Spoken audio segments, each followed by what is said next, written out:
Hey, everybody. Welcome to Cardboard Commander. My name is Jerry, and tonight we are going to have episode number 4 of Zone of Control. So I hope you all are doing well this evening. We are in the first night of our live event that we're going to be doing.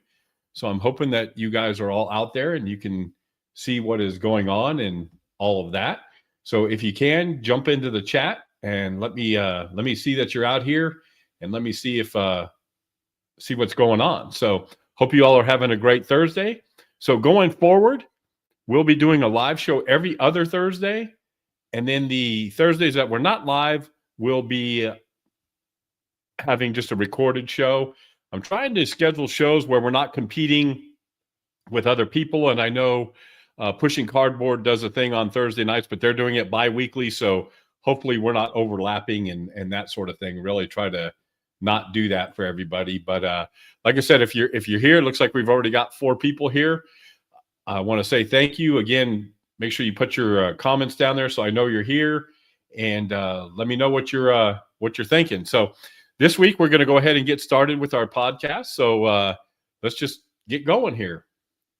Hey, Christoph, how are you? Thanks for showing up. I really do appreciate your support. You're a big supporter of the channel, and I really do appreciate that. So let's see what we're going to talk about. So in this week's episode, we are going to, we're going to recap what we did last week. We had a lot of things going on last week, so that'll be kind of cool. Then I'm going to kind of tell you where we're at with the 10 War Game Challenge.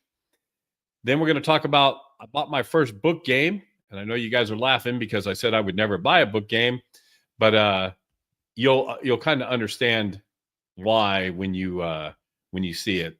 I got a gesture hookup, and then the topic for this week is my favorite area/impulse movement games, and we're going to kind of go over those together and kind of show you what I like about that type of game system and some of the new stuff that I'm looking forward to.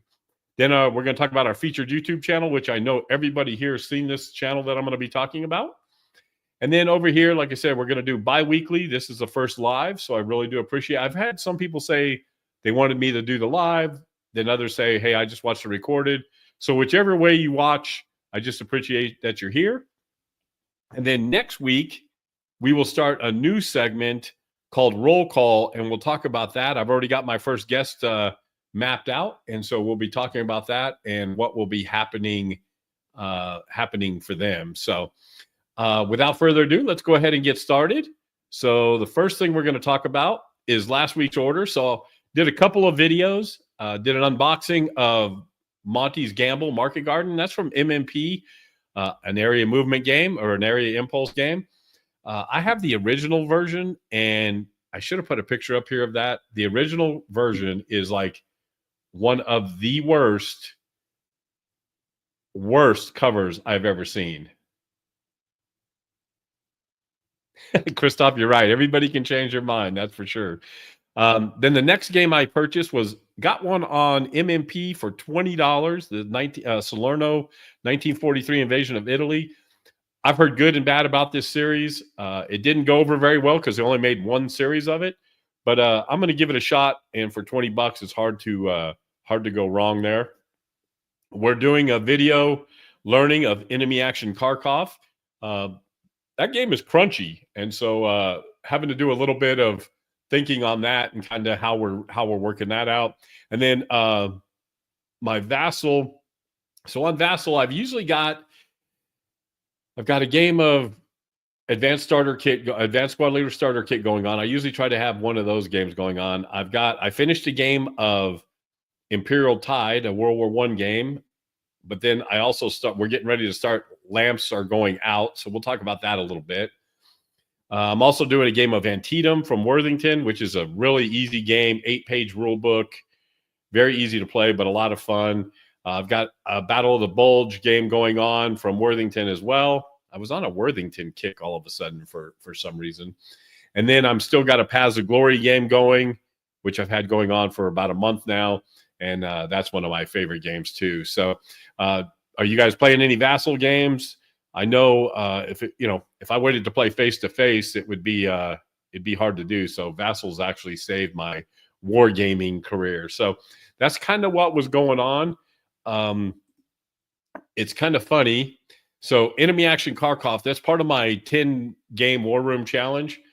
This game is a lot crunchier than I thought it was going to be. I'm doing some videos on how to learn the game. So I've kind of broken the rule book down into pieces. And basically, it's me reading the rule book and trying to learn the rules. But believe it or not, people seem to be liking it. I should have that done by the next video. And then we're going to set up the game. It's all set up right back there. We're going to set it up and we're going to start filming. If you guys can see, I've got my camera and everything sitting up there. So we're going to start filming me doing that. And I'm sure I'll make tons of mistakes, but you know, it is what it is, right?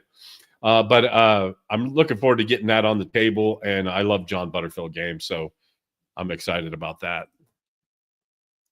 So I bought my very first war game book, and I had spoke to, in the last couple of episodes, I spoke about how I'm not a crafter, right? Never was in kindergarten, wasn't good at it in school. I don't want to cut out pieces and all that. So, but after watching the War Room last week and had Thomas Van Hare on there from Historic Wings, it just piqued my interest in the game. So I thought that I would give it a shot. And so I ordered the game. Now I am getting the boxed version from Blue Panther because, again, I'm not cutting out pieces and doing all that. Way too much work. And after reading some of the rules, I even did a short on it today. And I'll talk about the short. It was kind of funny. Somehow my camera got turned around, so everything's backwards. So I don't know how that happened. But I've had a lot of people asking me to do more shorts, so I'll be doing more of that going up.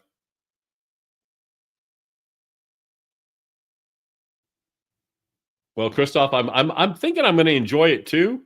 It just I guess I'm getting scared off by a lot of people sending me notes going, "Ooh, I set it up and I couldn't play it," because especially the Soviet part, they said that the German setup and the way that you move their pieces, it was hard to figure the AI out. But then I've seen some videos and everybody's like, it's not that big a deal. I'm just going to go step by step down the chart until I get familiar with it. I really want to like the game, and I think I will. I love the components. I love the subject matter. So I think I'm glad you like it, because for a while there I was just getting negative comments about it. But back to the War Room, I watched Thomas Van Hare. He talked about his Historic Wings segment. That dude's knowledgeable. And so I decided to buy the game. So I got the pretty little book. It's back there someplace. And I should have had it here with me. But, you know, I'll get better at all this live stuff when we figure it all out. But so I'll stay tuned for Tally Ho. I'm reading the rules. Man, there's some great historic stuff in there as well. Oh, so Christoph, so I've got a heavy road ahead, huh? Soviets have never won. Well, hopefully I'll try. I don't, it's not really about winning or losing. I want to play the game and I want to get it out there. I would really like to play the 2-player. Maybe you and I should get together and we could play the 2-player version. That'd be kind of fun. But so Tally Ho, my first book game. I'll let you guys know. I'm going to do a little play of that, and I'll let you know how that goes. So some of you watched the Thursday night showdown that I had with ID Jester. We do every one Thursday night a month. We pick a game to play, and I picked the first game, which was Combat Commander. He beat me on the last turn. Then we played Battle of the Bulge. Again, beat me on the last turn. So he's on a roll. He's doing well. I decided, you guys are going to laugh about this too. I talked about how I didn't like coin games. Not that I didn't like them, but it's just I haven't played one of them. But so I decided to play a Jest of Robin Hood, which is coin-ish, coin light, as they say. And to be honest with you, it was a lot of fun. I sucked at it. I was horrible. But I will say that I enjoyed the whole part of the game, and I enjoyed the concept of the game. I just was very bad at it, and he kicked my butt pretty good. So the other games have been close, but this one not so much. If you guys haven't played this game, you should go check it out. I think it's on Board Game Arena now too, so you can go try it out for free. It's a 2-player coin light type game. Not really hard to get into. The game itself is beautiful, but again, I'll give Jester his due. He kicked my butt, and I'm just gonna say he plays a lot of coin stuff, and he had a little bit of an advantage, but I still lost. So I do want to say, while we're talking about Jester, is a couple weeks ago on the War Room, we were talking, and he mentioned that he had ordered a couple copies of the mounted boards for Normandy 44, and so he threw it out there if somebody wanted a copy of it or wanted one of the boards. Well, I don't have the mounted copies, and I really do enjoy playing the 40 series games by Mark Simonich. I've got them all except for Stalingrad, which is on pre-order right now. I just picked up Holland, and I got Italy on pre-order as well. But really like the games. But he hooked me up with the hard-mounted map, and so I want to say thank you, Jester, for the hookup. That was awesome, and I really do appreciate it. So this week's topic is basically my favorite area impulse games, right? Hey, that'd be great, Christoph. I look forward to that. I love these games, and all these games that are on the screen right now I own, but they didn't make the top 5. I do want to mention, look, Storm over Arnhem. That is the grandfather of all area movement games of that type. Hold on for a second.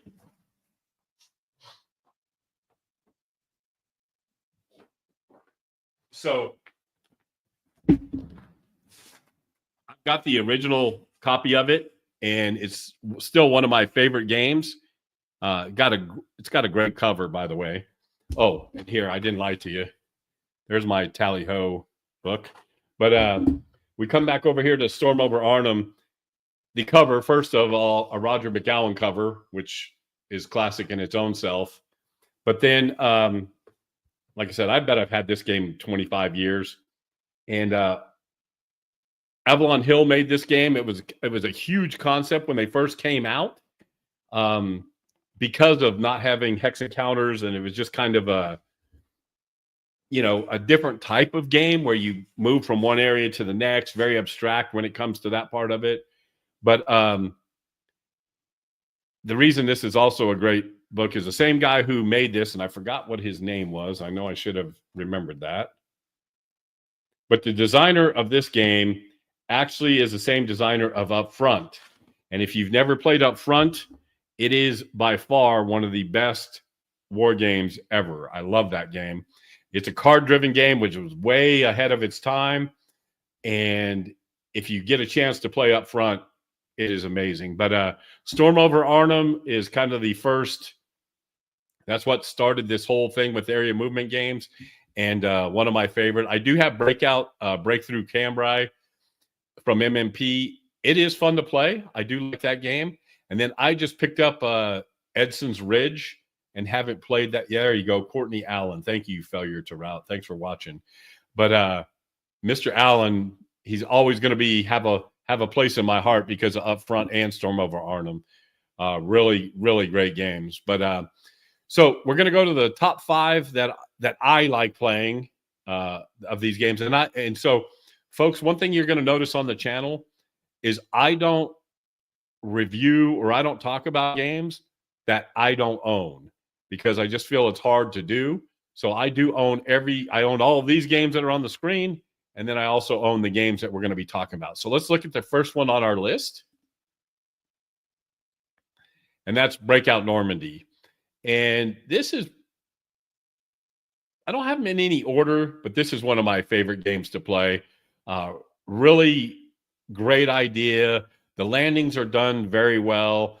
If you haven't played an area impulse game, the thing that's really cool about the game itself is the impulse system. So I go, you go, I go, you go. So there's always kind of a chess thing going on. But what's really cool is this thing called the sunset die roll. And so what happens is you never know when the turn's going to end, because depending on the impulse, so of course on impulse 1, 2, and 3, the game is pretty much going to keep going, right? But when you get to impulse 5 or 6, if you roll less than that number, the day ends. So there's no more impulses and it moves ahead. So you never know when the day is going to end. So you're always in the back of your mind, you're always thinking, man, do I need to go do this thing, or should I wait, or can I wait? Um, if you think you're going to wait on somebody else and then you realize, shoot, the day could end tomorrow or in the next die roll. So it's really the dynamic of the game with the sunset die roll it's awesome. It really adds a different way to play the game. And what's really cool about it is I've played this game 50 times.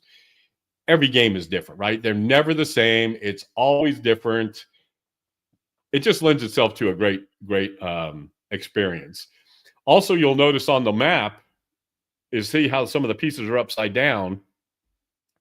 Well, those pieces, so this is one of those things that say I activate a space and you move into the next space, they can do combat or they can move, but they're spent. So they're done for the rest of the day. So again, another part of the chess match is, what do I move? Because they're going to be spent, can't use them for the rest of that day.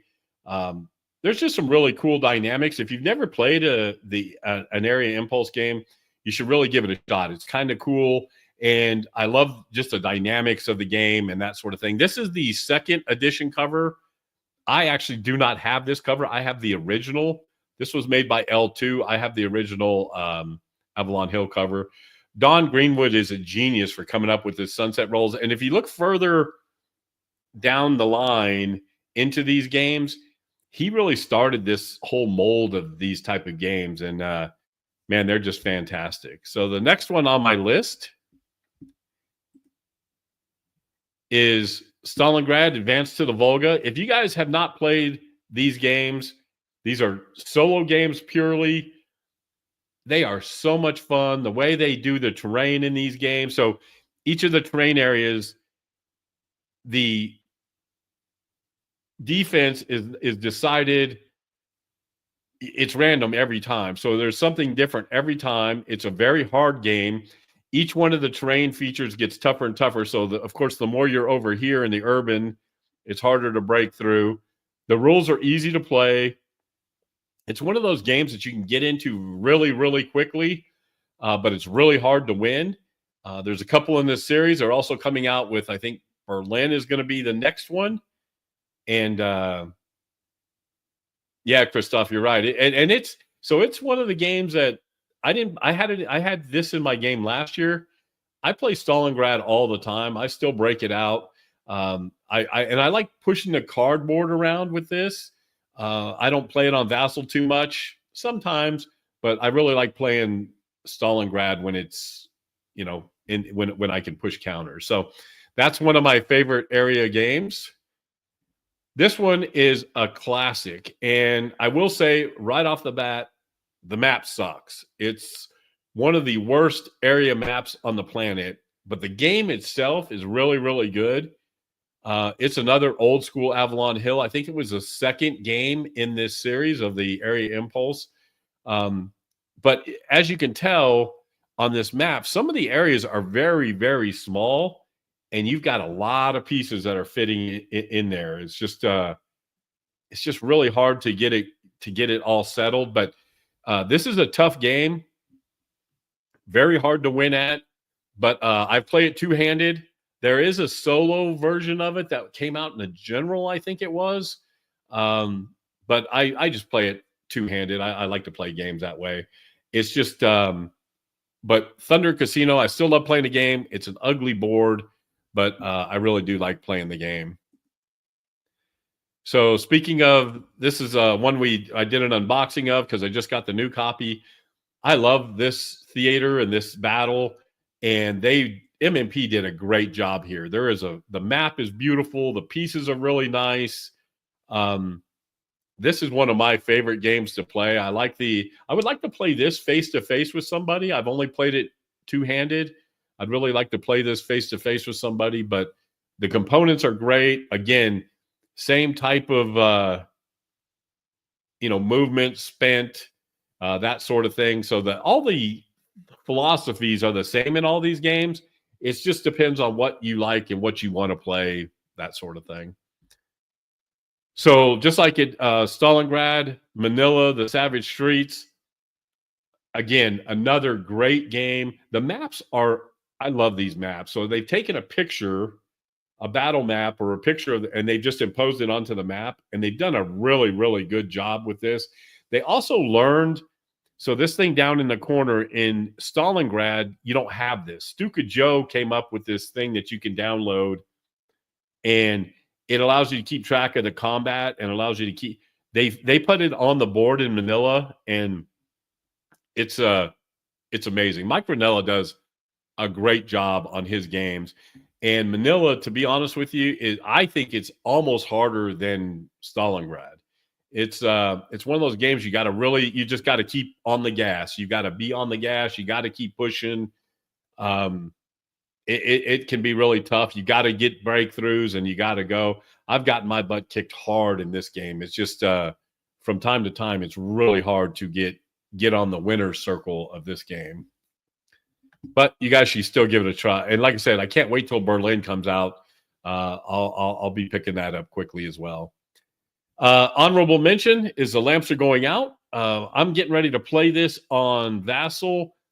This game, I love World War I games, by the way, folks. So, but this game adds in production, technology. It's not all about the combat. The map is beautiful, and I really like the piece. Card-driven game. Compass Games did a great job with this. I think this game's very underrated. It's easy to get into. You can play it pretty quickly. And I'm going to do a playthrough of this because I want to set it up on the table and kind of get it out so I can move the pieces around. And before we leave for the night, we're going to talk about that Vassal and playing on a table and what my thoughts are on that. But my honorable mention is the lamps are going out. Now, this next game, I would love to have. So if anybody's got it out there and you want to sell it at a reasonable price, I would love to have this game. And that is Stalingrad Verdun on the Volga. So this is another Michael Ranella game. And the last thing I saw on Noble Knight and on one of the maybe eBay, they want $250 for that. There's not a war game on this planet worth $250 to me, but I would like to have it. Someday I will have it. And really, Vlad, that's awesome. So what's the ASL mod for, or the historical thing for that? I didn't know they had one. I used to play a lot of ASL. I sold all of my ASL stuff, and now I just play starter kit. But yeah, that's awesome. I do love like Red Barricades, all the I love those historical modules. But back to this, I really would like to pick this up. It came in a magazine game as well.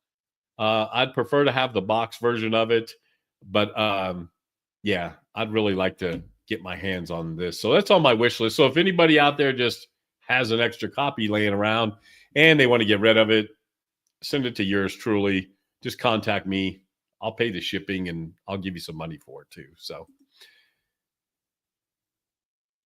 you know what? Before we talk about this, let's go. I'm going to go back, and I know a lot of people. Okay, Vlad, I'm going to have to go check that out. I'll go check that out after we're done here. In fact, I love pushing cardboard around. I like being on the table. I like setting up games. I know some people like Jester hates setting up games. To me, that's part of the fun. I like sitting there looking, touching the pieces, doing all that sort of thing. I have my table set up here so I can keep one pretty large game set up. If you guys haven't noticed, I've got this little thing on top of here. I have a cat, and the cat likes to play Godzilla when he sees pieces. So I made a little thing that sits about 1.5 inches above the table with plexiglass on top of it. So when I'm done playing, I can put it down on top of the board. The cat can still jump up there, but he can't get to the pieces. And then I can still stare at the board and kind of look at what I want to do. And I know it's a nerd thing, but it's cool. I like doing that. But again, I like having the game set up on the table. And I do like playing Vassal, and I've got a big monitor. So I mean, I've got a 32-inch monitor sitting on the desk along with a 27. I still hate scrolling through a Vassal module, especially on some of the bigger, bigger things. It's just, I like playing Vassal, and to be honest with you, Vassal's really increased my playability because I do play a lot on it.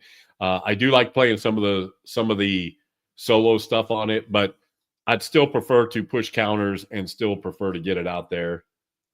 Wow, that's great. Well, I'm sorry they had to go through that though. That was I'm reading Rampage, the book Rampage, and it was that was a horrible, horrible time. Right, Christoph? It's setting it up. It's part of the fun of the game. I like that. And I love just the way it looks. Like before you start the game, it's all pristine. And I'm kind of a neat freak, so all my counters are pointed the right direction and all that.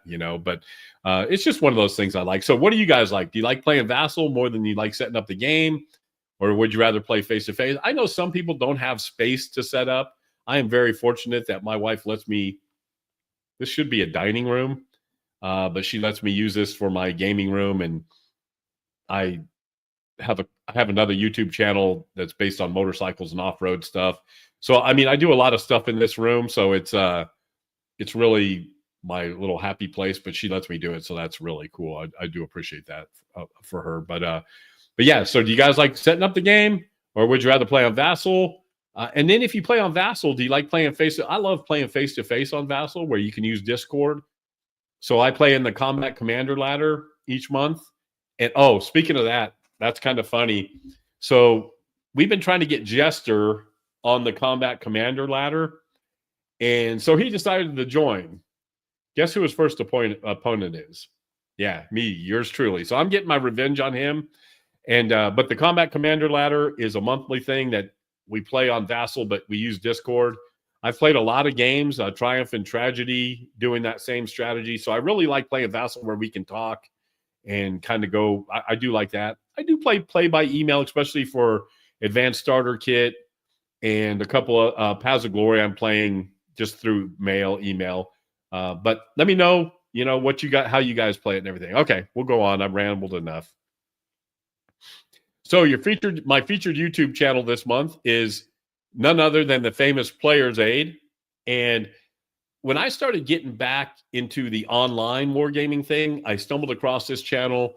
I really love the idea. You're right, Phil. You're right. I do like the using axe with card-driven games. I do like that, and projecting it on a wall would be awesome. I've actually thought about using we have a 55-inch TV. I thought that would be kind of cool. But then my wife would probably run me out of the house since I'm taking over half that stuff. She'd probably not agree with that all the way. But again, back to the Player's Aid. You guys all, I'm sure everybody here is familiar with the Player's Aid. They talk about all types of games. I like their banter between each other. They have a great relationship with each other. You can kind of tell. I like the way they venture off and talk about books. They play all different types of games. So sometimes they lose me with some of the other games that they play.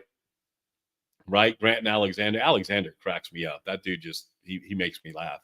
But I really like Grant's blog too. I think that is probably the most underrated thing about their channel is I don't think enough people really go read that blog. He does a great job and puts out a ton of content on there. I love the way they banter back and forth. They love coin games, which again, I'm not a big fan of. They'll play all types of games, right? So Frosthaven, stuff that I would probably never play. But I do like their banter back and forth.